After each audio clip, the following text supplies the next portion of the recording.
Hey everyone, and welcome back. So, you've probably figured out your Enneagram number, and you might think, okay, that's me, story over. But what if I told you that's just the beginning?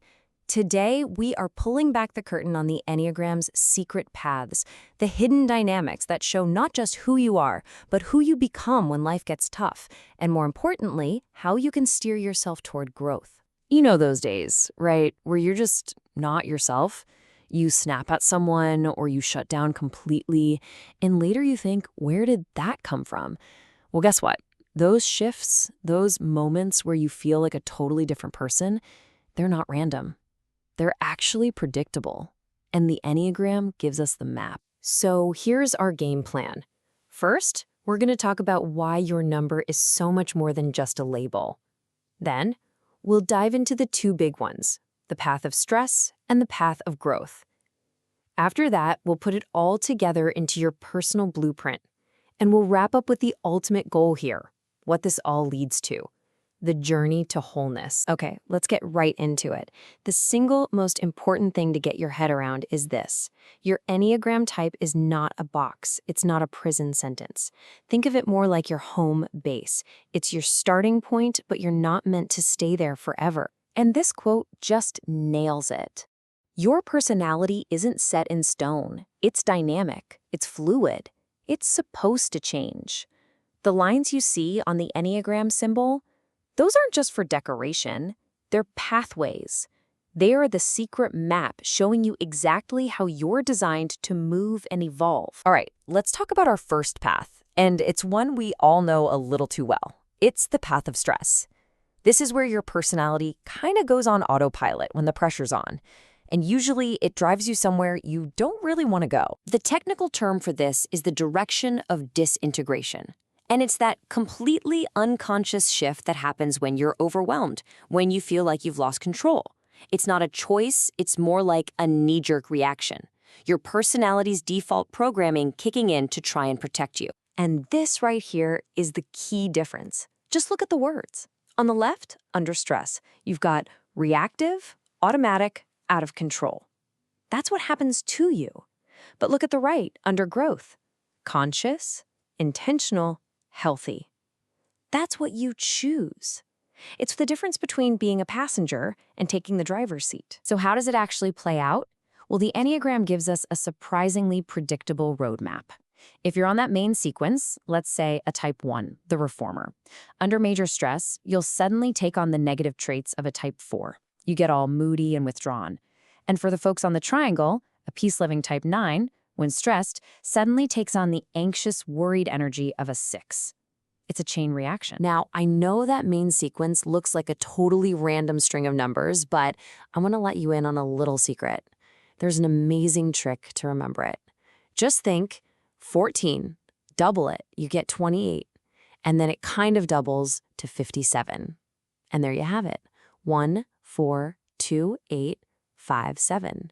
It's a super simple way to remember this seemingly complex system. A little insider knowledge for you. Okay, enough about stress. Let's talk about the good stuff, the antidote. Now we get to the path of growth. And this is the empowering part. This is the direction you can consciously, intentionally choose to move in to become a better, healthier, more whole version of yourself. And we call this the direction of integration. See, unlike that reactive stress path, this is a deliberate journey.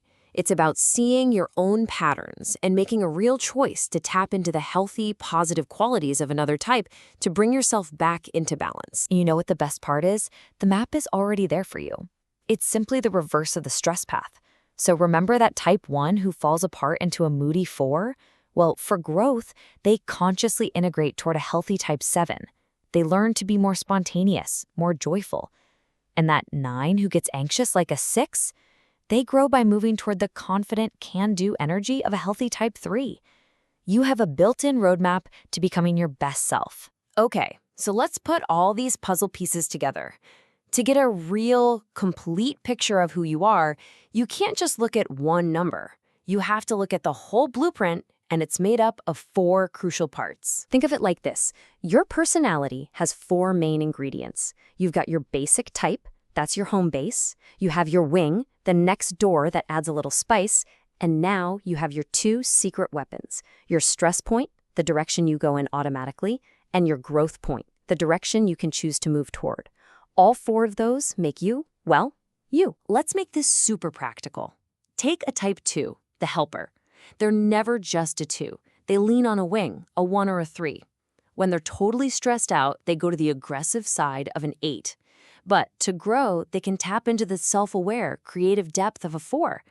See how that creates a person who is so much more rich and complex than a single number? And this brings us to the final, and honestly, the most important part of all of this. What is the real point? It's not about putting yourself in a box. It's about giving you the tools to start a journey. Just let that one sink in for a second. It's such a powerful idea. What it's saying is, your number, where you start, that's not the important part. What really matters, what defines your life, is what you do with that knowledge. Do you use it as a launchpad for real self-development? That's the whole game. So what is the final destination? What is the goal? It's symbolized by this number, 9. The ultimate journey isn't just about getting good at your one growth point. It's about eventually being able to access the strengths and virtues of all 9 types. It represents true wholeness, becoming so balanced and self-aware that you can pull out the right tool for any situation life throws at you. So, I'm going to leave you with this question to carry with you. Right now, in this moment, based on how you feel and how you're acting, which direction are you moving in?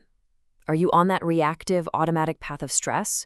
Or are you on the conscious, intentional path of growth?